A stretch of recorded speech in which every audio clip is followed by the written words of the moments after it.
Beleza, vamos fazer a nossa retrospectiva aqui. 2024 aconteceu tanta coisa, né? A geopolítica foi tão doida, o mundo quase acabou. Enfim, parece que aconteceu uns 4 anos em um só. E vamos lá. Primeiro eu vou pedir desculpa aqui por esse plástico, é porque o meu microfone não é tão bom, mas vamos começando aqui. Nem é webcam, mas estamos começando. Vamos dar certo, né? Vamos lá, vamos começar pelo conflito que certamente é o mais midiático de todos, o que mais repercutiu e assim, que todo mundo falava sobre, tanto na mídia em si quanto nas redes sociais, todo mundo tem um lado e tudo mais. Palestina, né? Esse conflito que começou em 2023, mas esse ano agora foi certamente o ápice dele, aconteceu muita coisa, né? Houve bombardeios tanto aqui no norte, em Gaza, né, quanto ali no sul, em Rafah, ou seja, todo o território da faixa de Gaza foi bombardeado, que é péssimo para a população, porque não tem para onde fugir, né? Se você está cercado num lugar tão pequeno e vem bomba de todo que é lado, ali tanto Canhunes, Gaza, Rafah, principalmente, e enfim, com o tempo até o grupo terrorista libanês, o Hezbollah, que antes oferecia um apoio mínimo, fazia pequenos ataques ali no norte de Israel e conseguia até segurar um pouco, de certa forma, aquela região e distrair um pouco as forças israelenses, começou a atacar com mais força e aí os israelenses não teve jeito, eles atacaram com tudo. E hoje o Hezbollah tem uma crise enorme de liderança, porque todo líder que eles colocam lá, ele acaba sendo eliminado por Israel. Então, acabou sendo um problema não só do Hamas, que fica na Palestina, mas também no Hezbollah, que é do Líbano. Por isso, hoje esse conflito está um pouco melhor do que já esteve, se é que assim eu posso dizer, mas aquele inferno de todo dia caindo bomba na cabeça da galera tá um pouco mais controlado, tá? Mas ainda assim, as perspectivas são péssimas, porque são acordos de cessar-fogo muito frágeis, com garantias nulas praticamente. E vamos lá, ainda nessa questão, a gente acaba tendo problema no outro lado da Palestina, que é na Cisjordânia, não é na faixa de Gaza, né? Porque ali cada vez mais se constroem assentamentos judeus no território da Cisjordânia, que como está na imagem aí, que a definição também não está tão boa, né? Mas enfim, confio em vocês. Isso aqui é um bairro judeu no meio da Cisjordânia, que foi os judeus que foram colocados lá por Israel para colonizar aquele lugar, e esse ano isso se intensificou demais. 2024 está assim, num nível muito grande, justamente pelos conflitos, né? Eles não querem mais ter problema com a Palestina e por isso eles acham que transformar a Palestina em Israel acaba sendo a solução, né? E aí nessa toada aqui, a gente acabou tendo esse probleminha aqui, esse problemaço, né? Que foi de Irã e Israel, que pela primeira vez na história, olha só, primeira vez na história, eles se atacaram de fato. Não foi um amiguinho de Israel que atacou o Irã, ou vice-versa, ou então que atacou um amiguinho do outro. Não, os aliados deles, né? Foram eles que se atacaram. Como que foi isso?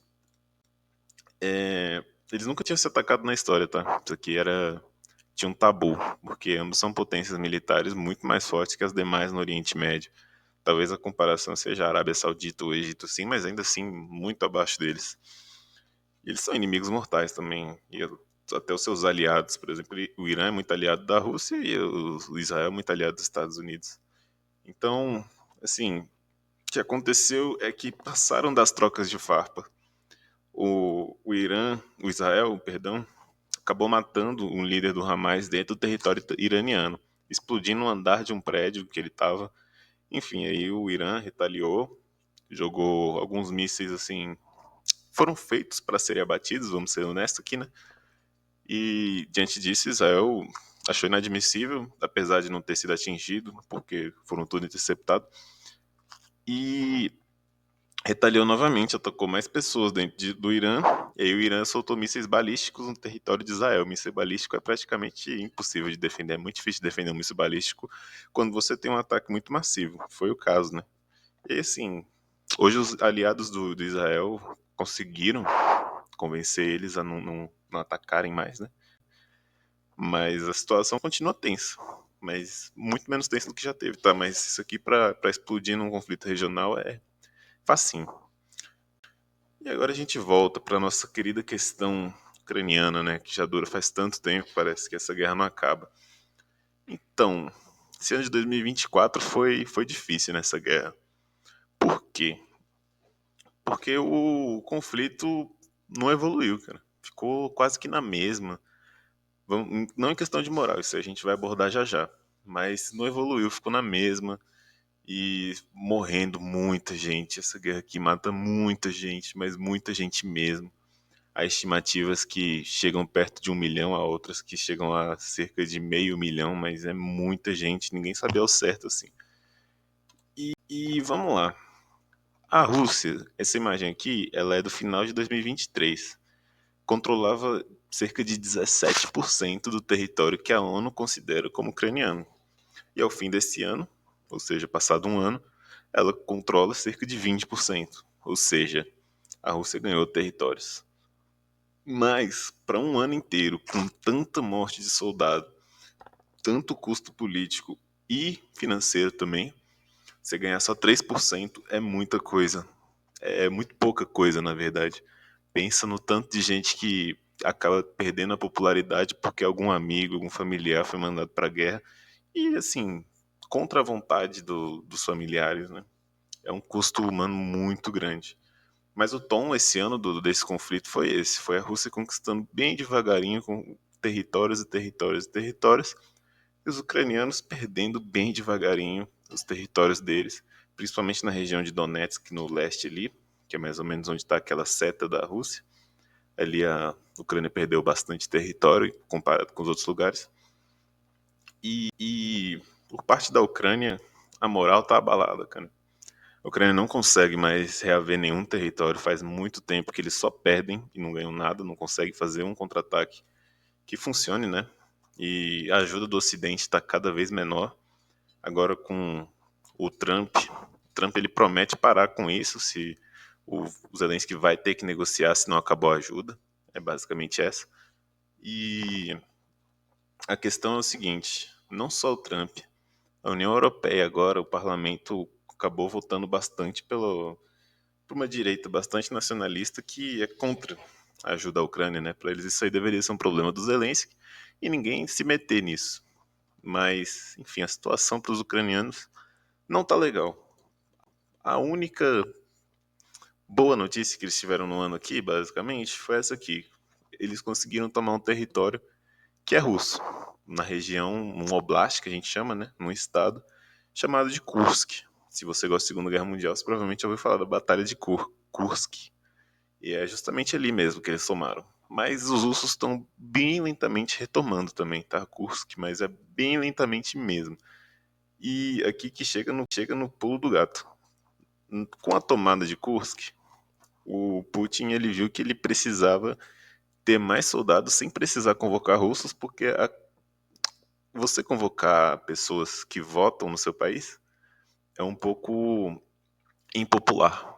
Então, se você convocar pessoas de outro país, as pessoas não voltam lá, a família delas não vai te encher o saco. Ele fez esse acordo aqui com a Coreia do Norte. Ou seja, estima-se que cerca de 10 mil soldados norte-coreanos estão lutando em Kursk para retomar Kursk, enquanto. E pode chegar até 100 mil, dependendo de comandar o conflito. Acho que não vai chegar a 100 mil, mas pode chegar até 100 mil soldados norte-coreanos. Ou seja, enquanto os russos conseguem ajuda com os soldados, eles oferecem tecnologia de guerra, tecnologia nuclear para a Coreia do Norte. E aí, esse é o grande acordo do ano, assim, que deixou muita gente de cabelo em pé, né? Vamos falar sobre alguns outros conflitos aqui, bem rapidamente, só para porque vocês gostam de ouvir falar de guerra, né? Que eu sei. Infelizmente, o mundo tá cheio. Vamos lá. Na África, nessa região aqui que eu destaquei, chamada Sahel, ocorrem diversos conflitos. Aí eu posso citar Chad, posso citar Níger, posso citar Mali, posso citar Burkina Faso, Sudão, e enfim. São basicamente, o que eu coloquei? Uma bandeirinha da Rússia, uma da França e uma luazinha islâmica. Bandeira da Rússia, porque o grupo Wagner, um grupo russo paramilitar, está lá, e outros militares russos também. A França, porque ela representa o Ocidente aqui, porque a França é o principal agente do Ocidente ali na região do Sahel, na África. E assim, eles tinham muito mais controle antes, tá? Então tem várias regiões que estão se revoltando contra a presença ocidental ali. E uma luazinha islâmica, porque tem vários grupos fundamentalistas ali também. Vamos citar, por exemplo, a Al-Qaeda também está ali bastante. O Boko Haram, enfim. Tem muitos conflitos entre esses atores aí nessa região do Sahel, que é certamente uma das regiões mais instáveis do planeta hoje em dia. Existem algumas guerras civis que estão acontecendo, né? Podemos citar a Iêmen, que está em guerra civil há mais de 10 anos. O Sudão, por exemplo, que a gente está falando agora do Sahel, o Sudão também se encontra em guerra civil. Myanmar, que é na Ásia, é perto ali da Índia, e entre a Índia e a Tailândia, mais ou menos, também está uma situação bem tensa ali. Não tão tensa quanto o Sahel, por exemplo, que é um caos completo, mas uma situação bem tensa. Esse ano a gente teve isso aqui que a gente vem tendo corriqueiramente, mas esse ano foi bastante simbólico, porque é uma região chamada de Artsakh, que ficava dentro do território do Azerbaijão, mas quem controlavam eram os armênios, porque ela tem maioria de armênios. Foi retomada pelo Azerbaijão, e o contexto disso aqui: o maior aliado militar da Armênia é a Rússia. Por que a Rússia não defendeu a Armênia, hein? O que você imagina? Por que a Rússia está ocupada? A Rússia está ocupada, tem seu próprio conflito, né? Então, o Azerbaijão, que é ajudado pelos turcos, conseguiu recuperar esse território, e a Armênia não ofereceu nenhuma resistência, porque eles não têm condição contra o Azerbaijão com o apoio da Turquia. Mas, por isso que eles têm aliança com os russos. Mas os russos estavam onde? Pois é, isso aqui causou uma crise entre as partes também, viu? Esse ano, na região chamada Baluchistão, entre o Irã e o Paquistão, também teve uma grande tensão ali. Fica bem no meio dos dois, na fronteira entre o Irã e o Paquistão. Mas foi rapidamente também, enfim, não deu muita coisa. E o terrorismo, né, cara? Terrorismo, tem muita gente que achou que acabou o terrorismo, não existe mais. Mas se você achava aí que o Estado Islâmico já tinha acabado, lá em janeiro, no começo do ano, fizeram um ataque lá na cidade de Kerman, no sul do Irã, em homenagem a um militar importante iraniano que morreu em 2020. Mais de 100 pessoas, enfim, perderam a vida nesse atentado. Mas como assim o Estado Islâmico está atacando um país islâmico? Sim, o Estado Islâmico é um grupo sunita. O Irã é o maior país xiita do mundo. Então o Estado Islâmico detesta eles, para eles estão completamente errados, e quem não é exatamente da vertente do Estado Islâmico está completamente errado, não merece ter direito a viver. Além de que o Irã apoiava grupos que derrotaram o Estado Islâmico na Síria e no Iraque, né? Mas vamos lá. O mesmo Estado Islâmico, uma dissidência que fica lá num país chamado Tajiquistão, atacou na Rússia um lugar chamado Krokus City Hall, que também deixou mais de 100 pessoas sem a vida, perderam a vida. Um teatro, atacaram com armas pesadas, enfim, foi terrível, terrível. Mas depois os terroristas foram pegos e tiveram um castigo bem pesado também, convenhamos, né? Os russos sabem castigar. Nas Olimpíadas de Paris também teve uma pequena ameaça de terrorismo, mudou um pouquinho a questão da abertura, mas assim, não chegou a ter nenhum ato, mas a inteligência francesa conseguiu interceptar qualquer tentativa de ato terrorista. E vale lembrar que agora no final do ano, a Síria teve um golpe de Estado em que a dinastia do Assad, que durava 50 anos, contando pai e filho, caiu para um grupo chamado HTS, que é considerado um grupo terrorista pela maioria dos países. Então a gente não pode falar de terrorismo sem citar isso, né? Você pode não considerar ele um grupo terrorista, enfim, vai de cada um. Mas HTS também, ou na Síria. Já que falamos de Síria, vamos falar da Síria agora, que o final do ano é o assunto do momento na geopolítica, né? A Síria, tá vendo essas duas bandeirinhas? À esquerda tem a bandeira com duas estrelas verdes, à direita das estrelas vermelhas. Qual que você acha mais bonita, hein? Na minha opinião, a atual com as três estrelinhas vermelhas é mais bonita. Teve uma queda da dinastia de Assad, que começou com o pai, Hafez al-Assad, e agora com Bashar al-Assad, que era o filho, doutor, e agora caiu para esse grupo HTS que tomou o poder lá. Mas qual foi o contexto? Como vamos entender o que aconteceu? Quem que são os grandes apoiadores da Síria? Rússia, como a gente falou agorinha, que apoiava o Assad. Estava ocupado com alguma coisa, né? Pois é.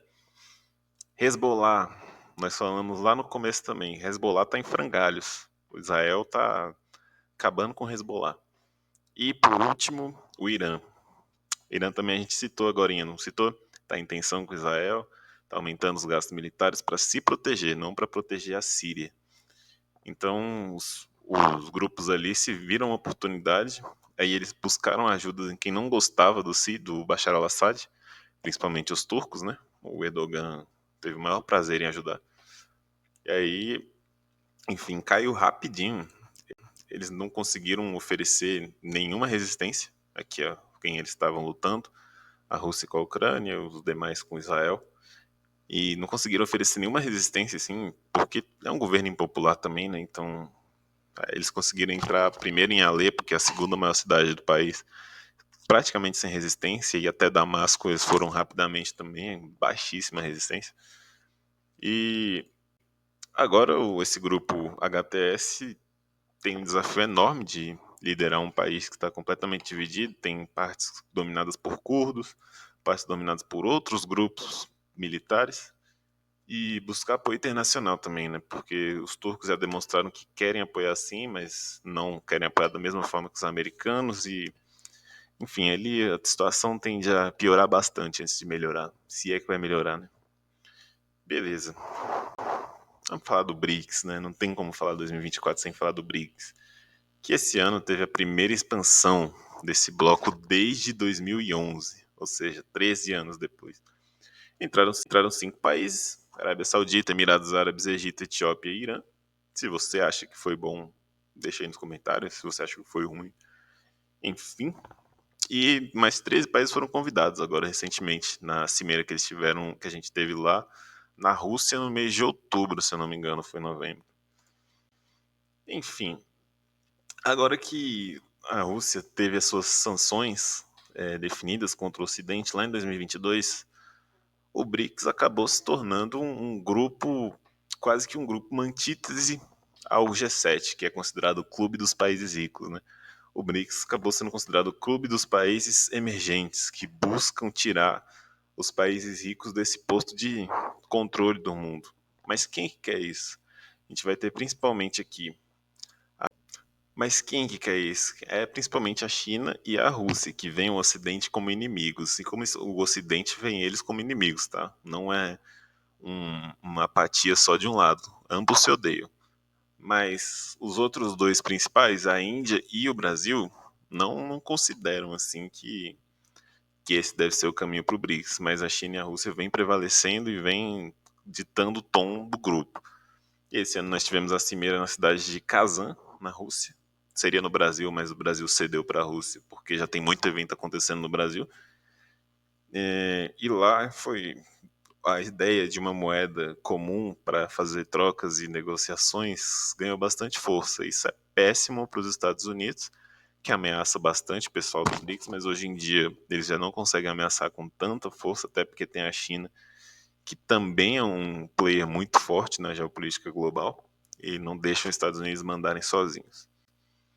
E aí o que está acontecendo? Esses dois ali, ó, o Xi Jinping, o Putin, da China e da Rússia, estão ditando o tom, enquanto a Índia e o Brasil estão aceitando algumas condições, estão um pouco para lá, mas nem tanto, para lá e para cá, querem ser amigos do Ocidente, querem ser amigos do BRICS, querem estar em todo lugar. E nessa daí os chineses e os russos estão levando a melhor e de lavada, porque quase todo o posicionamento do BRICS é nesse sentido hoje em dia, apesar de não ter concordância. Mas e a África do Sul? A África do Sul só segue o que a China fala, basicamente, porque a China é o mais importante do grupo. Mas a África do Sul é um país pouquíssimo importante nesse bloco, e os que entraram agora menos ainda, tá? Eles não contem que eles vão ser importantes para o BRICS.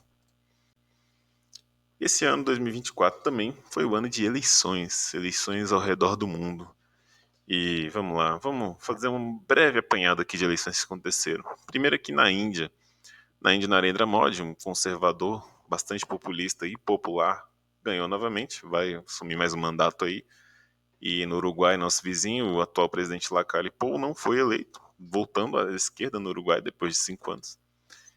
Um esquerda do apadrinhado do Mujica, quem conhece o Mujica aí, deixa nos comentários, um presidente bastante caricato do Uruguai, bastante bastante legal, eu diria, o exemplo dele.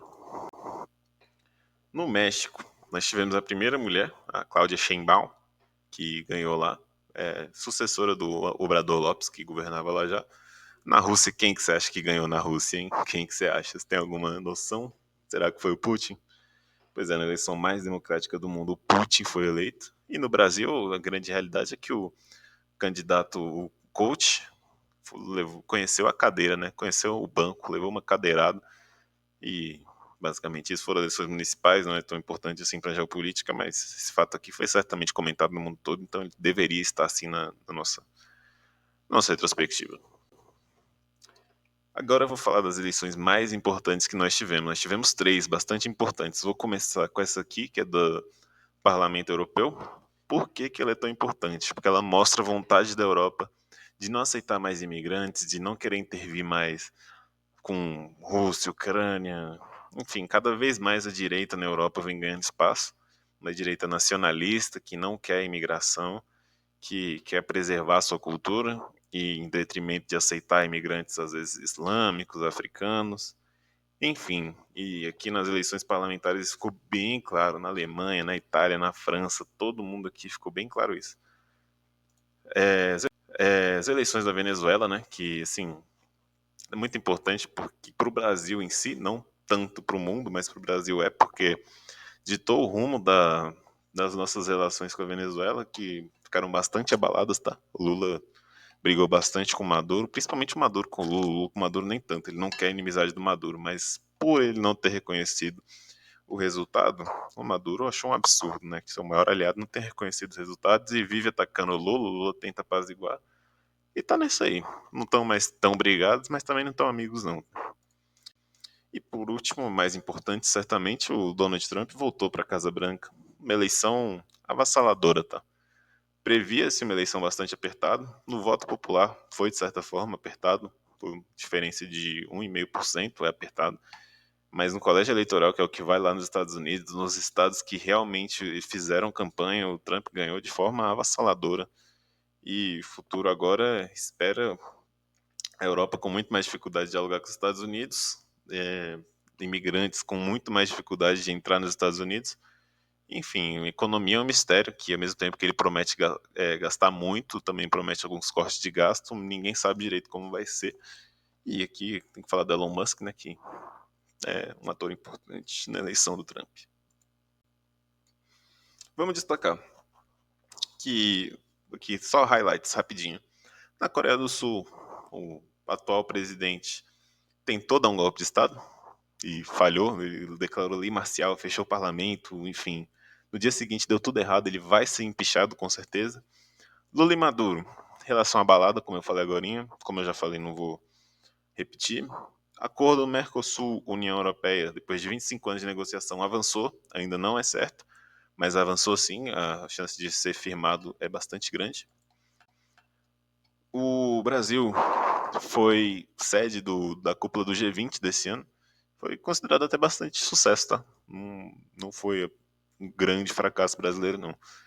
Na França, o Macron, uma jogada bastante esquisita, promoveu eleições parlamentares e com medo do avanço da direita lá, e ao que tudo indicava, a Le Pen, que é a candidata da direita, ia levar com tranquilidade, mas ele se uniu à esquerda, e eles dois fizeram quase que uma colisão, depois deu tudo errado, eles estão brigados, inclusive, e a direita lá na França acabou sendo derrotada. Foi bastante esquisito essas eleições aí, mas nesse sentido, não que tenha tido fraude, mas de todo mundo esperava algo e aconteceu algo diferente. A Javier Milei está no seu primeiro ano de mandato agora na Argentina. E o que aconteceu? É um mandato de reafirmação por parte da população, né? Porque quem odeia o Milei fala que está sendo péssimo, quem ama o Milei fala que está sendo excelente. Quem está disposto a achar bom, está achando bom. Quem está disposto a achar ruim, está achando ruim. A realidade é essa. Geórgia agora, fim de ano, protestos massivos contra a eleição do presidente pró-Rússia, que, assim, lembra bastante o que aconteceu na Ucrânia em 2013, tá? Bastante mesmo. A população está insatisfeita com o presidente, que a população, muito boa parte da população, né, sejamos honestos, não é a população inteira, quer entrar para a União Europeia, quer se aproximar do Ocidente e não está numa agenda pró-Rússia. As Coreias continuam brigando nos bastidores, mas não se atacam de forma física mesmo. As Chinas também, China e Taiwan. E por hoje é isso. Se inscreve no canal aí, deixa o like, estamos começando. Espero que esse vídeo seja o primeiro de muitos comigo aparecendo aqui. Vale lembrar que a câmera aqui ainda tá bem iniciante, o microfone também, mas é isso aí, galera. Se inscreve aí que a gente vai conseguir. Já bateu uma meta dos 1.000 inscritos, agora vamos só pra cima, galera. Muito obrigado.